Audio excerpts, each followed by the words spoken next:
ಓಂ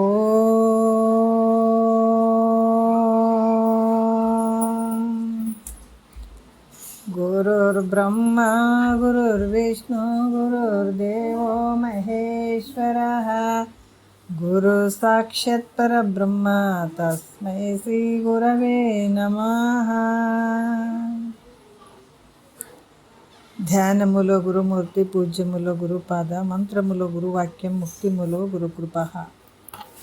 ಶ್ರೋತ್ರಿಯ ಬ್ರಹ್ಮನಿಷ್ಠ ಸದ್ಗುರು ಬಸವಾನಂದರ ಪಾದಕಮಲಗಳಿಗೂ ಹಾಗೂ ಅವರ ಪ್ರತಿರೂಪದಂಥ ನಿಜಗುಣಪ್ಪನವರ ಪಾದಕಮಲಗಳಿಗೂ ನನ್ನ ದೀರ್ಘದಂಡ ಪ್ರಣಾಮಗಳನ್ನು ಸಲ್ಲಿಸುತ್ತಾ, ಸದ್ಗುರು ಮಾರ್ತಂಡ ಸಾಬಾಯಿ ಸದ್ಗುರುಗಳ ಪಾದಕಮಲಗಳಿಗೂ ಹಾಗೂ ರಾಯಪ್ಪ ಸದ್ಗುರುಗಳ ಪಾದಕಮಲಗಳಿಗೂ ನನ್ನ ದೀರ್ಘದಂಡ ಪ್ರಣಾಮಗಳನ್ನು ಸಲ್ಲಿಸುತ್ತಾ, ಗುರು ಸ್ವರೂಪರಾದಂಥ ನನ್ನ ಪತಿದೇವರಿಗೂ ಕೂಡ ನನ್ನ ದೀರ್ಘದಂಡ ಪ್ರಣಾಮಗಳನ್ನು ಸಲ್ಲಿಸುತ್ತಾ, ಮನದಲ್ಲಿ ಸ್ಮರಿಸಿಕೊಳ್ಳುತ್ತಾ, ತಮ್ಮೆಲ್ಲರಿಗೂ ವಂದಿಸುತ್ತಾ, ಇವತ್ತಿನ ಕೈವಲ್ಯ ಪದ್ಧತಿ ಒಳಗೆ ಜ್ಞಾನ ಪ್ರತಿಪಾದನಾ ಸ್ಥಳದ 9ನೆಯ ಪದ ಆಧಾರದ ವಿಷಯ ಭಾಳಷ್ಟು ಅದ್ಭುತವಾಗಿ ಹೇಳ್ತಾ ಇದ್ದಾರೆ.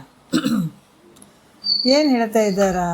ನಿನ್ನ ನಿಜವಿದನೆ ತಿಳಿ ಬೇರೆನ್ನೆದಲೆ ಮನುಜ, ಇದಮೆನಿಸುವುದು ಆವುದು ಅದಕ್ಕೆ ತಾನು ಆಶ್ರಯ ಪದವಾಗಿ ಬಾಧೆಯೊಂದದೆ ತೋರುತಿಹ ಸತ್ತೆ ಅನ್ನುವಂಥದ್ದನ್ನು ಭಾಳಷ್ಟು ವಿಚಾರಗಳನ್ನು ಅವರು ಹೇಳ್ತಾ ಇದ್ದಾರೆ.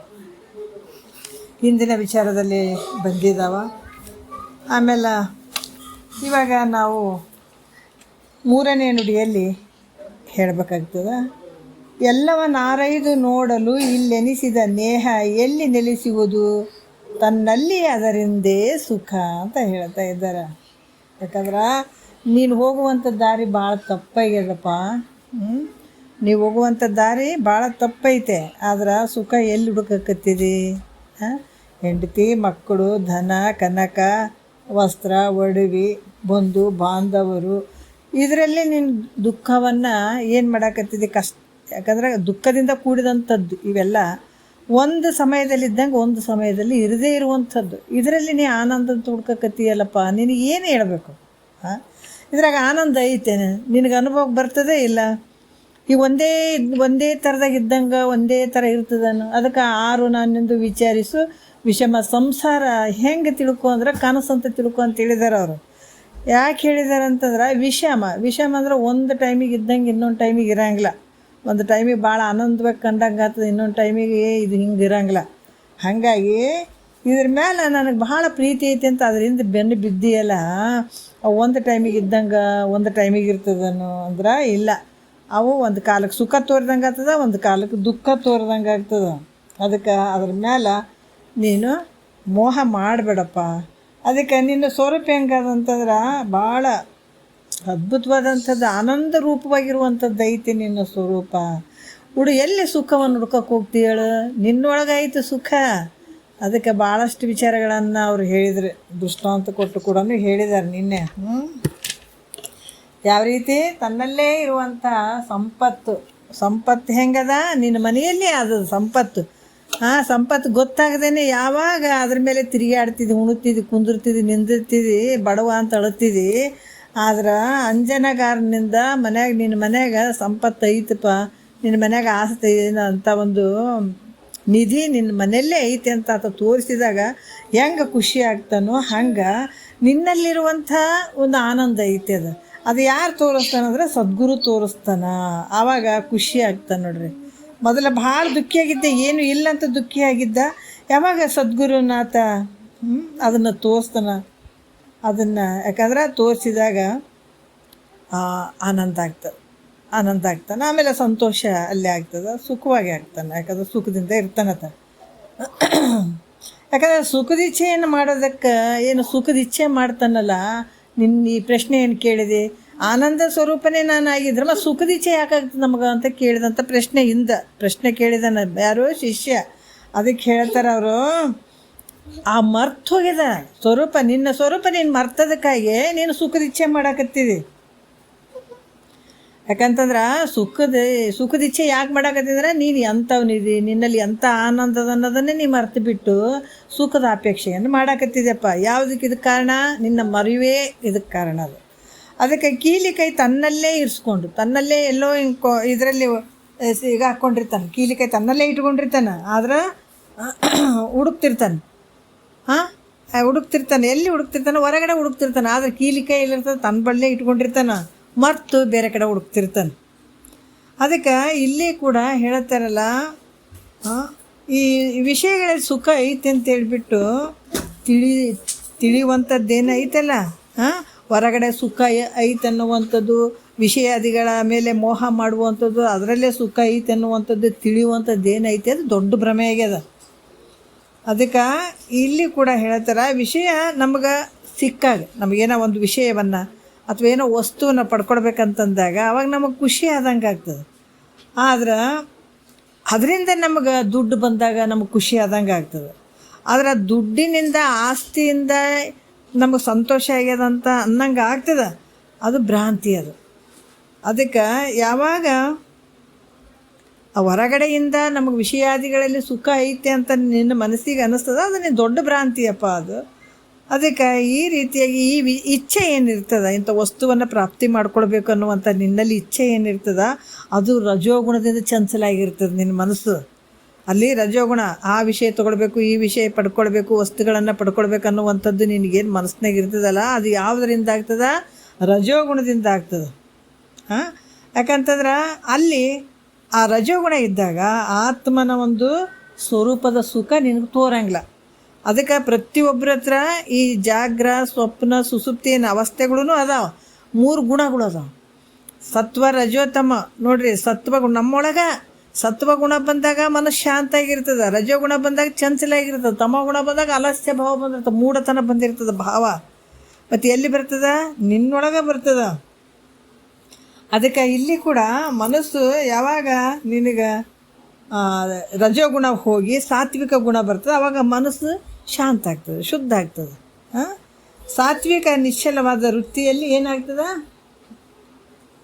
ಸಾತ್ವಿಕ ಈ ವೃತ್ತಿಯಲ್ಲಿ ಯಾವಾಗ ನಿನಗೆ ಸಾತ್ವಿಕ ಗುಣ ಬಂತು, ಅಲ್ಲಿ ಏನಾಗ್ತದೆ ಅಂದ್ರೆ ಆತ್ಮನ ಸುಖ ಒಳಿತದೆ ನಿನಗೆ.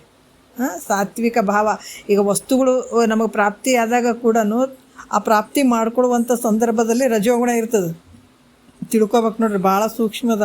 ಯಾವಾಗ ಆ ವಸ್ತು ನಮ್ಮ ಕೈ ಸೇರಿತು ಅಂದಾಗ ನಮ್ಗೆ ಆನಂದ ಆಗ್ತದಿಲ್ಲ, ಆವಾಗ ಸತ್ವಗುಣ ಬರ್ತದೆ. ಅದಕ್ಕೆ ರೊಟೀನ್ ತಿರುಗ್ತಿರ್ತಾವೆ ಇವು. ರಜೋಗುಣ ಹೋಗೋದು, ಸತ್ವಗುಣ ಹೋಗೋದು, ರಜೋಗುಣ ಹೋಗೋದು, ತಮೋಗುಣ, ಹಿಂಗೆ ಸುತ್ತುತ್ತಿರ್ತಾವೆ. ಅದಕ್ಕೆ ಯಾವಾಗ ಮನಸ್ಸು ಶಾಂತ ಆಯಿತು ಅಂದಾಗ, ಖುಷಿ ಆಯಿತು ಅಂದಾಗ ಅವಾಗ ಸತ್ವಗುಣ ಬಂದದ್ದು ನಮ್ಮಲ್ಲಿ ಅಂತ ತಿಳ್ಕೊಬೇಕು. ಅದಕ್ಕೆ ಇದು ಶಾಸ್ತ್ರ ಹೆಂಗದಂದ್ರೆ ಅಂತರಂಗದ ಕನ್ನಡಿ. ಇದು ನಾವು ಹೆಂಗದೀವಿ ಅಂತ ನಮ್ಗೆ ತಿಳಿಸುವಂಥ ಶಾಸ್ತ್ರ ಇದು. ವಿಚಾರ ಮಾಡಿದ್ರೆ ಧನದಿಂದ ಸುಖ ಬಂದಿಲ್ಲ ನಮ್ಗೆ, ರೊಕ್ಕ ರೂಪಾಯಿದಿಂದ ಸುಖ ಬಂದಿಲ್ಲ, ಬೇರೆದವರಿಂದ ನಮ್ಗೆ ಸುಖ ಆಗಿಲ್ಲ. ಸುಖ ಎಲ್ಲಿ ಐತದ? ನಮ್ಮೊಳಗೆ ಐತೆ. ಆದರೆ ಎಷ್ಟೋ ಜನ ದುಡ್ಡಿನವ್ರು ಅದಾರ, ಅವರಿಗೆಲ್ಲ ಭಾಳ ಸುಖದಿಂದ ಇದೀವಿ ಅಂತ ಹೇಳಬೇಕಾಗಿತ್ತು, ಅವ್ರಿಗೆ ದುಃಖನೇ ಇರಬಾರ್ದಾಗಿತ್ತು. ಇವತ್ತು ಐತೆ ಅಂತಂದ್ರೆ ಅದರಿಂದ ಸುಖ ಇಲ್ಲ ಅಂತ ನಾವು ಅರ್ಥ ಮಾಡ್ಕೊಳ್ಬೇಕಾಗ್ತದೆ. ಅದಕ್ಕೆ ಸುಖದ ಅಪೇಕ್ಷೆಯನ್ನು ಎಷ್ಟೇ ಇದ್ದರೂ ಕೂಡ ಮತ್ತು ಸುಖದ ಅಪೇಕ್ಷೆಯೇ ಮಾಡ್ತಾರೆ. ಈ ಕೋಟ್ಯಾನುಗಟ್ಟಲೆ ಇದ್ದಾರಂದ್ರೆ ಅವ್ರೇನು ಭಾಳ ನೆಮ್ಮದಿಯಿಂದ ಇರ್ತಾರೇನೋ, ಸುಖದಿಂದ ಇರ್ತಾರೇನಂದರೆ ಇಲ್ಲ, ಅವರು ಕೂಡ ಒಂದಲ್ಲ ಒಂದು ಅಪೇಕ್ಷೆ ಮಾಡ್ತಾನೆ ಇರ್ತಾರೆ. ಅದರಿಂದ ಈ ಸುಖ ಅನ್ನುವಂಥದ್ದು ಆಸ್ತಿ, ಅಂತಸ್ತು, ರೊಕ್ಕ, ರೂಪಾಯಿ ಇವುಗಳಿಂದ ಬಂದಂಥದ್ದು ಅಲ್ಲ.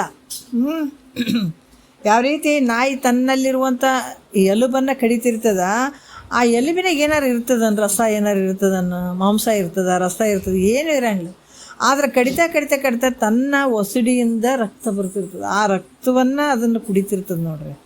ಅದು ರಕ್ತವನ್ನು ಅದನ್ನು ಸ್ವೀಕಾರ ಅದು ತಿಂತಿರ್ತದಲ್ಲ, ಅದು ರುಚಿ ಅನ್ನಿಸ್ತಿರ್ತದೆ. ಆದರೆ ಎಲ್ಲಿಂದ ರುಚಿ ಅನ್ನಿಸ್ತು? ತನ್ನಲ್ಲಿರುವಂಥ ರಕ್ತದಿಂದನೇ ರುಚಿ ಅನ್ಸಕತ್ತದ ಅದಕ್ಕೆ. ಯಾವಾಗ ಅಲ್ಲಿ ನೋವಾಯ್ತು ಅಂದಾಗ ಆವಾಗ ಅದು ಬಿಟ್ಟು ಬಿಡ್ತದೆ.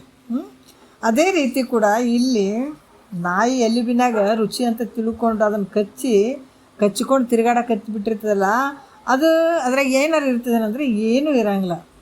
ಆ ರುಚಿ ಇರುವಂಥದ್ದು ಎಲ್ಲಿರ್ತದಂದ್ರೆ ತನ್ನಲ್ಲೇ ಇರುವಂಥದ್ದು.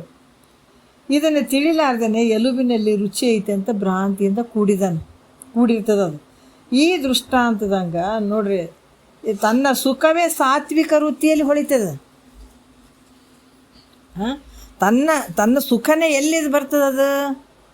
ಯಾವಾಗ ತನಗೆ ಸಾತ್ವಿಕ ಭಾವ ಬಂದಿರ್ತದೆ ಆವಾಗ ಶಾಂತ ಅನ್ನಿಸ್ತದೆ, ಮನಸ್ಸು ನೆಮ್ಮದಿ ಅನ್ನಿಸ್ದಂಗೆ ಆಗ್ತದೆ, ಸುಖ ಅನ್ನಿಸ್ದಂಗೆ ಆಗ್ತದೆ. ಆಗಂಗ್ಲೇ ಎಲ್ಲರಿಗೆ ಆಗ್ತದೆ.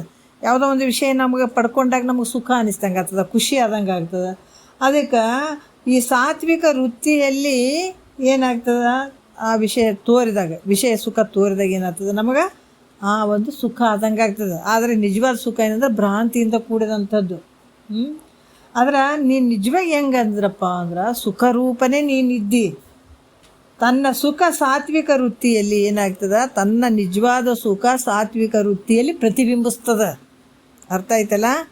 ಸಾತ್ವಿಕ ವೃತ್ತಿಯಲ್ಲಿ ಪ್ರತಿಬಿಂಬಿಸ್ತದಕ್ಕೆ ಇದಕ್ಕೆ ನಾವು ಅನುಭವ ಏನಪ್ಪ ಅಂದ್ರೆ ಅವರು ವಿಚಾರ ಹೇಳ್ತಾರೆ ನೋಡ್ರಿ. ಇನ್ನು ನಿದ್ರೆಯಲ್ಲಿ ಯಾವುದರ ಸುಖ ಐತೇನಲ್ಲಿ? ವಿಷಯಗಳೇನಾರು ಅದಾವೆ ನಿದ್ರೆಯಲ್ಲಿ? ನಿದ್ರೆಯಲ್ಲಿ ಯಾವ ವಿಷಯಗಳೇನಾರು ಅದಾವೇನು ಅಂದರೆ ಯಾವುದೇ ಇಲ್ಲ. ಅಲ್ಲಿ ಯಾವ ವಿಷಯಗಳಿಲ್ಲ ಅಂದರೂ ಕೂಡ ಅಲ್ಲಿ ನಿರ್ವಿಷಯ ಸುಖ ಐತಿ. ಯಾವ ವಿಷಯಗಳಿಲ್ಲ ನಿದ್ರೆ ಒಳಗೆ. ಅದು ಯಾವುದರಿಂದ ಬಂದದ ನಿರ್ವಿಷಯ ಸುಖ? ನಿದ್ರೆ ಒಳಗೆ ಆನಂದ ಐತಿಲ್ಲ ನಮ್ಮೆಲ್ಲರಿಗೆ. ಅದು ಏನಾರು ಅದಾವ ಅಲ್ಲಿ ವಿಷಯಗಳು? ಏನಿಲ್ಲ. ಅದು ನಿರ್ವಿಷಯ ಆನಂದದ. ಅದಕ್ಕೆ ಅಲ್ಲಿ ಯಾವ ವಿಷಯಗಳಿಲ್ಲ ಆದರೂ ಸುಖದಿಂದ ಅದಾನ. ಅದಕ್ಕೆ ಯಾರಾದರೂ ದುಃಖ ಅಂತಾರೆ, ಇಲ್ಲಪ್ಪ ಭಾಳ ಖುಷಿಯಿಂದ ಸುಖದಿಂದ ಮಲಗಿದ್ನಪ್ಪ, ಆನಂದವಾಯ್ತು ಅಂತೀವಿಲ್ಲ ಮಲಗಿದಾಗ.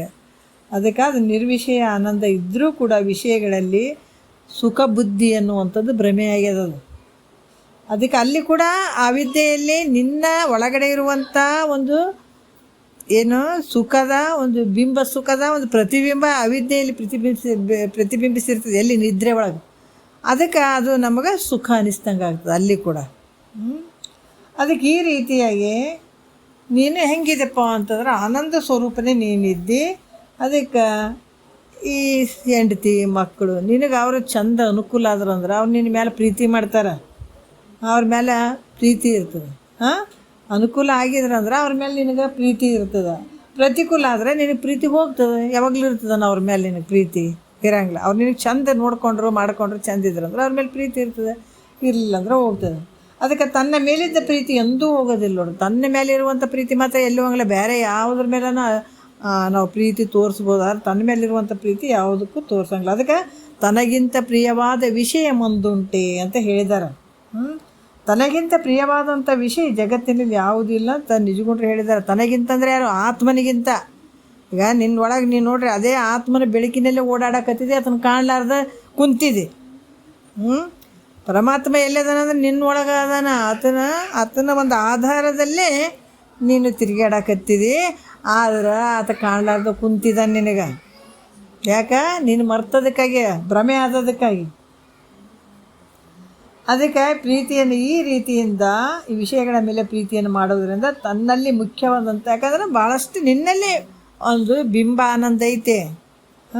ಅದಕ್ಕೆ ಈ ರೀತಿ ಅದಕ್ಕೆ ಇಲ್ಲೇ ಹೇಳ್ತಾರೆ, ವಿಷಯಗಳಲ್ಲಿ ಪ್ರೀತಿ ಹೆಂಗೆ ಇರ್ತದೆ ಅಂತಂದ್ರೆ ಅದು ಹೆಚ್ಚಿನ ಒಂದು ಪ್ರೀತಿ ಮಾಡಿದರೂ ಕೂಡ ಅದು ಸತ್ಯವಾದಂಥದ್ದಲ್ಲ. ಅದಕ್ಕೆ ಇಲ್ಲಿ ಕೂಡ ಹೇಳ್ತಾರೆ, ಭಾಳಷ್ಟು ವಿಚಾರಗಳನ್ನು ಹೇಳ್ತಾರೆ. ಯಾಕಂದ್ರೆ ಅತ್ಯಧಿಕವಾದಂಥ ಪ್ರೀತಿಯು ತನ್ನಲ್ಲಿರೋದರಿಂದ ತಾನು ಹೆಂಗಿದ್ದಾನ ಆನಂದ ಸ್ವರೂಪದನ.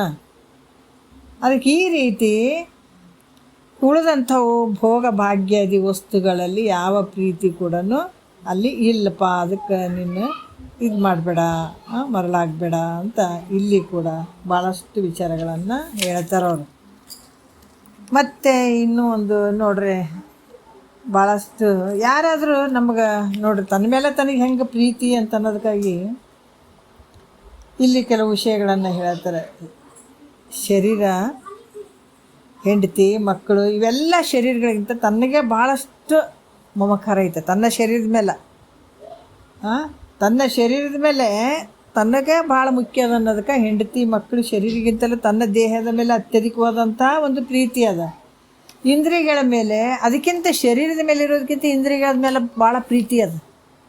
ಕೆಲವು ಉದಾಹರಣೆ ಹೇಳ್ತಾರೆ ನೋಡ್ರಿ, ಶರೀರದ ಮೇಲಕ್ಕಿಂತ ಇಂದ್ರಿಯಗಳ ಮೇಲೆ ಹೆಚ್ಚಿನ ಪ್ರೀತಿ ಅದ. ಯಾಕಂದ್ರೆ ಯಾರಾದರೂ ಹೊಡಿಲಿಕ್ಕೆ ಬಂದ್ರೆ, ಶರೀರ ಕೊಡ್ಯಕ್ಕೆ ಬಂದಾರಂದಾಗ ನಾವು ಬೆನ್ನು ಕೊಡ್ತೀವಿ, ಮುಖ ಏನಾರ ಕೊಡ್ತೀವೇನು? ಕಣ್ಣು ಕಿವಿ, ಯಪ್ಪ ಎಲ್ಲರ ಕಣ್ಣು ಕಿವಿಗೆ ಅಲ್ಲೆಲ್ಲ ಬಡ್ದು ಬಿಟ್ರೆ ಸತ್ತು ಹೋಗಿಬಿಡ್ತೀನಿ ಅಂತೇಳ್ಬಿಟ್ಟು ಮೊದಲು ಬೆನ್ನು ಕೊಡ್ತೀವಿ. ಅದಕ್ಕೆ ಅವಯವಗಳನ್ನು ಕೊಡಂಗಿಲ್ಲ. ಈ ಅವಯವಗಳನ್ನು ಅವು ರಕ್ಷಣೆ ಮಾಡ್ತಾನೆ. ಅದರಿಂದ ದೇಹಕ್ಕಿಂತ ಇಂದ್ರಿಯಗಳ ಮೇಲೆ ಹೆಚ್ಚಿನ ಪ್ರೀತಿ ಇರ್ತದೆ.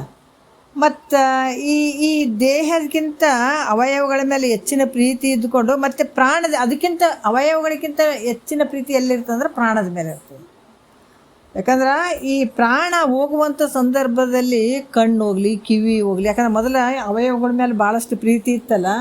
ಪ್ರೀತಿ ಇದ್ದಾಗ ಅವಾಗ ಏನಾಗ್ತದ, ಮತ್ತು ಮುಂದೆ ಎಲ್ಲಿಗೆ ಹೋಯ್ತದ, ಹೆಚ್ಚಾಗಿ ಎಲ್ಲಿಗೆ ಹೋಯ್ತಪ್ಪ ಅಂದ್ರೆ ಪ್ರಾಣದ ಮೇಲೆ ಪ್ರೀತಿ ಹೋಯ್ತು. ಅವಾಗ ಏನಂತಾರ, ಕಣ್ಣರ ಹೋಗಲಿ, ಕಾಲರ ಹೋಗಲಿ, ಕೈಯರ ಹೋಗ್ಲಪ್ಪ, ನನ್ನ ಪ್ರಾಣ ಉಳಿದ್ರೆ ಸಾಕು ಅಂತಾನೆ. ಅದಕ್ಕೆ ಆ ಪ್ರೀತಿ ಎಲ್ಲಿ ಹೋಯ್ತಪ್ಪ ಅಂತಂದ್ರೆ, ಆ ಪ್ರೀತಿ ಶರೀರದ ಮೇಲಿರುವಂಥ ಪ್ರೀತಿ ಅವಯವಗಳ ಮೇಲೆ ಹೋಗಿತ್ತು, ಇಂದ್ರಿಯಗಳ ಮೇಲೆ. ಇಂದ್ರಿಯಗಳ ಮೇಲೆ ಇರುವಂಥ ಪ್ರೀತಿ ಎಲ್ಲಿ ಹೋಯ್ತು, ಪ್ರಾಣದ ಮೇಲೆ ಹೋಯ್ತು. ಪ್ರಾಣ ಹೋಗುವಂಥ ಸಂದರ್ಭದಾಗ ಕಣ್ಣು ಹೋದ್ರೆ ಪರವಾಗಿಲ್ಲ, ನಾನು ಪ್ರಾಣ ಉಳಿಲಿ ಅಂತ ಹೇಳ್ತಾನೆ, ಹೌದಿಲ್ಲ? ಈ ರೀತಿಯಾಗಿ ಇಲ್ಲಿ ಇಂದ್ರಿಯಗಳು ಅವಾಗ ಪ್ರಾಣ ಉಳಿದ್ರೆ ಸಾಕಪ್ಪ, ಇಂದ್ರಿಯಗಳು ಹೋದ್ರೆ ಸಾಕು ಅಂತ, ಇಂದ್ರಿಯಗಳು ಹೋದ್ರೆ ಹೋಗಲಿ, ಪ್ರಾಣ ಉಳಿದ್ರೆ ಸಾಕು ಅಂತಾನೆ.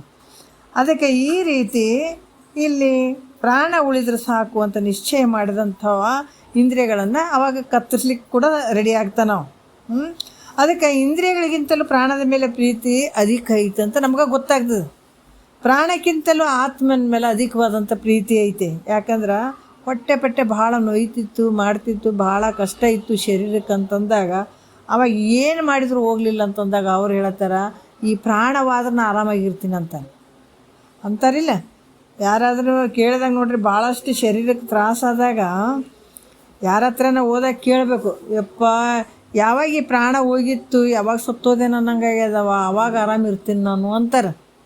ಈ ಮಾತು ಎಲ್ಲ ಒಂದು ಮಾಮೂಲಿ ಜನಸಾಮಾನ್ಯರಲ್ಲಿ ಕೂಡ ನಾವು ಹೇಳ್ತೀವಿ. ಯಾಕಂದರೆ ಈ ಪ್ರಾಣವಾದ್ರೆ ಸಾಕಪ್ಪ, ನಾನು ಆರಾಮಾಗಿರ್ತೀನಿ ಅನ್ನುವಂಥ ಭಾವ ಬರ್ತದೆ. ಈ ರೀತಿ ಪ್ರೀತಿ ಹೀಗೆ ಕಾರಣವಾಗಿರುವಂಥದ್ದು. ಕಾರಣ ಅಂದರೆ ತಾನೇ ಆನಂದ ಸ್ವರೂಪದನ್ನು ಮೊದಲನೇ ಮಾತು. ಅದಕ್ಕೆ ಇದೇ ತನ್ನ ನಿಜ ಅಂತ ತಿಳಿಯಪ್ಪ, ಬ್ಯಾರೆ ಅಂತ ತಿಳಿಬೇಡ ಅಂತ ಇವು ಮಹಾತ್ಮರ ಕಳಕಳಿಯ ಮನವಿ ಆಜ್ಞೆಯರಿಗೆ. ಯಾಕಂದ್ರೆ ನಿದ್ರೆಯಲ್ಲಿ ಆನಂದ ಐತೆ, ಆದರೆ ಸಜ್ಜನರಿಗೆ ಸಮಾಧಿಯಲ್ಲಿ ಆನಂದ ಐತೆ. ಈ ರೀತಿ ಸಮಾಧಿ ಸ್ಥಿತಿಯಲ್ಲಿ ಸಜ್ಜನರಿಗೆ ಆನಂದ ಐತೆ, ಅಜ್ಞಾನಿಗೆ ನಿದ್ರೆಯಲ್ಲಿ ಆನಂದ ಐತೆ. ಅದಕ್ಕೆ ಈ ರೀತಿಯಾಗಿ ಜೀವನ ಅಜ್ಞಾನದಿಂದ ಜಾಗ್ರ, ಸ್ವಪ್ನ, ಸುಸುಪ್ತಿ ಅಲ್ಲಿ ಆನಂದಕ್ಕಾಗಿ ನಾನಾ ಪ್ರಯತ್ನ ಮಾಡ್ತಾನೆ. ಜಾಗ್ರ ಸ್ವಪ್ನಗಳಲ್ಲಿ ಭಾಳಷ್ಟು ಅಲ್ಲಿ ಜೀವನ ಏನು ಮಾಡ್ತಾನೆ, ನಾನಾ ರೀತಿಯಿಂದ ಪ್ರಯತ್ನ ಮಾಡ್ತಾನೆ, ಜಾಗ್ರದಲ್ಲಿ ಮತ್ತು ಸ್ವಪ್ನದಲ್ಲಿ. ಅದಕ್ಕೆ ಅಲ್ಲಿ ಆನಂದ ಐತೇನು ಅಂದರೆ ಇಲ್ಲ. ಜಾಗ್ರದಲ್ಲೂ ಆನಂದ ಸಿಗಂಗಿಲ್ಲ, ಸ್ವಪ್ನದಲ್ಲೂ ಆನಂದ ಸಿಗಂಗಿಲ್ಲ. ಅವು ಎರಡೂ ಮುಗಿದು ಅಂತಂದರೆ ಆರಾಮಾಗಿ ನಿದ್ರೆಗೆ ಹೋಗ್ತಾನೆ. ಅಲ್ಲಿ ತನ್ನಷ್ಟಕ್ಕೆ ತಾನೇ ಆನಂದ ಪ್ರಕಟ ಆಗ್ತದೆ. ಆನಂದವನ್ನು ಅನುಭವಿಸಿ ಮತ್ತು ಜಾಗೃತಿಗೆ ಬರ್ತಾನೆ. ಹೀಗಾಗಿ ತಾನೇ ಆನಂದ ರೂಪ ಅಂತ ತಿಳ್ಕೊಳಂಗಿಲ್ಲ ನೋಡ್ರಿ. ತನ್ನೊಳಗೆ ದೊಡ್ಡ ಆನಂದ ಐತೆ, ಆನಂದನೇ ಪ್ರತಿಬಿಂಬ ಆನಂದಗಳು ತೋರ್ತಾವ. ಅದಕ್ಕೆ ನಿನ್ನೊಳಗಡೆ ಇರುವಂಥ ಆನಂದವನ್ನು ಕಸ್ತೂರಿ ಮೃಗ ದೃಷ್ಟಾಂತ ಕೊಡ್ತಾರೆ. ಕಸ್ತೂರಿ ಮೃಗಕ್ಕೆ ಒಂದು ವಯಸ್ಸಿಗೆ ಹೊಟ್ಟೆಯಲ್ಲಿ ಗಡ್ಡಿ ಆಗಿರ್ತಂತ, ಒಕ್ಕಳಬಲ್ಲಿ ಗಡ್ಡಿ ಆಗಿರ್ತಂತ. ಅದಕ್ಕೆ ಅದು ಹಿಂಗೆ ಮುದುಡ್ಕೊಂಡು ಮಕ್ಕೊಂಡಾಗ ಆ ಗಡ್ಡೆ ಒಳಗಡೆಯಿಂದ ವಾಸನೆ ಬರ್ತಿರ್ತು. ಅದಕ್ಕೆ ಗೊತ್ತೇ ಆಗಂಗಿಲ್ಲ ವಾಸನೆ ಎಲ್ಲಿ ಬರ್ತಂತ. ಎಲ್ಲ ಕಡೆ ಸುತ್ತರಿತದಂತ ನೋಡ್ರಿ, ಊರು ತುಂಬ ಸುತ್ತರಿತದಂತ. ಎಲ್ಲಿ ಗೊತ್ತಾಗ್ದೇ ಸುಸ್ತಾಗಿ ಬಂದು ಹಿಂಗೆ ಮುದುಡ್ಕೊಂಡು ಬಿದ್ದಾಗ ಆ ಒಕ್ಕ ತನ್ನ ನಾಭಿಯಿಂದನೇ ವಾಸನೆ ಬರ್ತಿತ್ತಂತ, ಸುಗಂಧ ಭರಿತವಾದಂಥ ವಾಸನೆ. ಅದಕ್ಕೆ ಅವಾಗ ಗೊತ್ತಾಯಿತು, ನನ್ನಲ್ಲಿ ಇಂಥ ಸುವಾಸನೆ ಇರುವಂಥದ್ದು ತಿಳಿದೇ ಸುಮ್ಮನೆ ಎಲ್ಲ ಕಡೆ ತಿಳ್ಕೊಂಡೆಲ್ಲಪ್ಪ, ಎಲ್ಲ ಕಡೆ ಅಲ್ದನೆಲ್ಲಪ್ಪ ಅಂತ ಅವಾಗ ಭಾಳಷ್ಟು ಅಳಳಿಸ್ತಂಥದ್ದು. ಅದಕ್ಕೆ ಜೀವನ ಕೂಡ ಅಷ್ಟೇ. ಜನ್ಮಾಂತರದಲ್ಲಿ ನಾವು ಯಾಕೆ ತಿರುಗಾಡೀವಿ ಅಂದ್ರೆ ನಮ್ಮಲ್ಲಿರುವಂಥ ಆನಂದ ಗೊತ್ತಾಗದೇ ಇರುವಂಥದ್ದಕ್ಕಾಗಿ ಎಲ್ಲ ಕಡೆ ಹುಡುಕ್ತಾ ಇದ್ದೀವಿ. ಹಾಗಾಗಿ ಇಲ್ಲಿ ಕೂಡ ಅಜ್ಞಾನದಿಂದ ತನ್ನ ಸ್ವರೂಪವನ್ನು ತಿಳ್ಕೊಳ್ಳದೆ ಅಲ್ಲಿ ಬೇರೆ ಐತಿ, ಇಲ್ಲಿ ಬೇರೆ ಐತಿ ಅಂತ ತಿಳ್ಕೊಂಡು ಇಲ್ಲಿ ದುಃಖ ರೂಪಿಯಾಗಿದ್ದೀನಿ ಅಂತ ಈ ಜೀವಾತ್ಮ ಬಡಬಡಿಸ್ತಾ ಇದ್ದಾನ. ಅದಕ್ಕೆ ಗುರುಗಳು ಏನು ಮಾಡ್ತಾರ, ನೋಡಪ್ಪ ನಿನ್ನೊಳಗೆ ಐತದ ಆನಂದ, ಎಲ್ಲಿ ನೋಡಿದ್ರೆ ಕೂಡ ಆನಂದ ಇಲ್ಲ, ವಿಷಯಗಳಲ್ಲಿ ಆನಂದ ಇಲ್ಲ, ಆನಂದ ನಿನ್ನೊಳಗೆ ಐತಪ್ಪ, ಅದೇ ನಿನ್ನ ಸ್ವರೂಪ ಅಂತ. ನೀನು ಹೆಂಗಿದೆ ಅಂದ್ರೆ ನಿಜವಾದ ಆನಂದ ಸ್ವರೂಪನೇ ಇದೆ ಅನ್ನುವಂಥ ವಿಚಾರವನ್ನು ಅವರು ಹೇಳಿದರು. ಇವತ್ತು ಇಲ್ಲಿಗೆ ಸಾಕು. ಊರಿಂದ ಬಂದಿದ್ದಾರೆ, ಮನ್ಯಾಗ ಸ್ವಲ್ಪ ಬ್ಯುಸಿ ಅಂದರೆ ಕೆಲಸಗಳು ಅದಾವ. ಇವತ್ತು ಈ ಕ್ಲಾಸ್ ಇಲ್ಲಿಗೆ ಬಿಟ್ಟು ನಾಳೆ ಮತ್ತೆ ನೋಡೋಣ. ನಾಳೆ ಸಮಯ ನಾನೇನು ನೋಡ್ತೀನಿ ವಿಚಾರ. ಆಮೇಲೆ ಯಾವುದಕ್ಕೂ ಸ್ವಲ್ಪ ಕ್ಲಾಸ್ ಐತೆ ಇಲ್ಲ ಅಂತ ಹೇಳ್ಬಿಟ್ಟು ನಾನು ವಾಟ್ಸಪ್ಪಲ್ಲಿ ಅದು ಜ್ಞಾನ ಮಂದಿರ ಐತಲ್ಲ ಅದರಲ್ಲಿ ಹಾಕಿರ್ತೀನಿ, ಸ್ವಲ್ಪ ನೋಡಿಕೊಂಡ್ರೆ ನೀವು ಒಳ್ಳೆಯದು ಅಂತ ನನಗೆ ಅನ್ನಿಸ್ತದೆ. ಇವತ್ತಿಗೆ ಇಷ್ಟು ನಾವು ಈ ಒಂದು 2 ಮಾತು ಗುರುಗಳು ಪಾದಕ್ಕೆ ಅರ್ಪಿಸಿ ಹರ